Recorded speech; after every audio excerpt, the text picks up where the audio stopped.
قرآن پاک نے کہا یہودیوں پہ اللہ نے ذلت مسلط کر دی ہے، یہ ذلیل ہے، ان کا کوئی دیش نہیں، یہ جہاں انہوں نے قبضہ کیا ہوا نا فلسطین میں، یہ قبضے کی جگہ ہے اور ایک مٹھی بھر ملک ہے، شاید 60-70 لاکھ آبادی ہو اسرائیل کی۔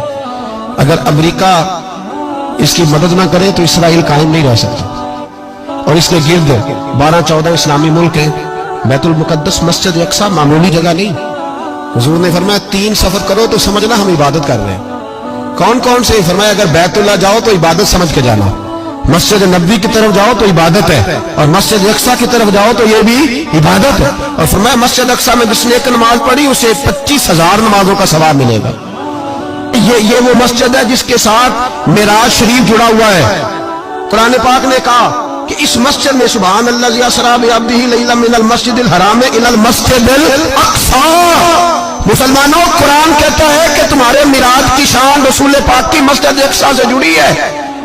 جس محبوب کو رب معراج کرائے تو مسجد اقصیٰ میں لا کے کرائے۔ وہ جگہ معمولی جگہ ہے، وہ معمولی جگہ ہے مسجد اقصیٰ۔ نبی پاک نے وہاں نبیوں کی امامت کرائی، 17 مہینے اس مسجد کی طرف منہ کر کے تیرے اور میرے رسول نے نمازیں پڑھی۔ چھوٹی جگہ ہے، اور پوری دنیا کا مسلمان اسے چاہیے شرم سے گڑ جائے۔ ایک امریکہ کا صدر بول کے کہتا ہے کہ اسرائیل کو اجازت ہے اسے دارالحکومت بنائے، اور مسلمان حکمران بیان دے رہے ہیں ظالموں لٹیرو، تم اپنی سیاستیں چمکانے کے لیے پہلے ایک دوسرے کو گالیاں دیتے ہو، پھر اکٹھے بیٹھ جاتے ہو نمبرنگ کرنے کے لیے۔ تم دین کے اس مسئلے میں سارے اکٹھے کیوں نہیں بیٹھے؟ سارے پاکستان کے سیاستدانوں کو، علماء اور مشائخ کو چاہیے تھا ایک پیج پہ اکٹھے ہوتے، اکٹھے بیٹھ کے ایک بیان ہی دے دیتے، ایک بات ہی کر دیتے۔ پھر میرا سلوٹ ہے ترکی کے صدر کو، پھر میرا سلوٹ ہے ترکی کے صدر کو۔ عجیب بات ہے نا کہ اس کے پاس ایٹمی طاقت آپ سے کمزور ہے، آپ کی تگڑی ہے۔ اس کے پاس جو فوجی طاقتیں ہیں وہ اپنی جگہ پر، آپ کی فوجی طاقتوں کا لوہا مانتی ہے دنیا، لیکن پھر مجھے کہنے دو نا، میدان میں بندہ ایٹمی طاقت سے نہیں لڑتا، ایمان کی قوت سے لڑتا ہے۔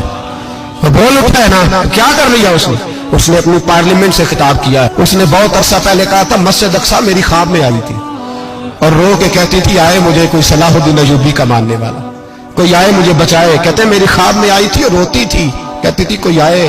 اور ایک شاعر نے کہا مسجد اقصیٰ نبی پاک کو بھی بلاتی ہے، کہتی ہے ایک بار پھر طیبہ فلسطین میں آ، راستہ دیکھتی ہے پھر مسجد اقصیٰ تیرا، ایک بار پھر سے طیبہ سے فلسطین میں آ، راستہ دیکھتی ہے پھر مسجد اقصیٰ تیرا۔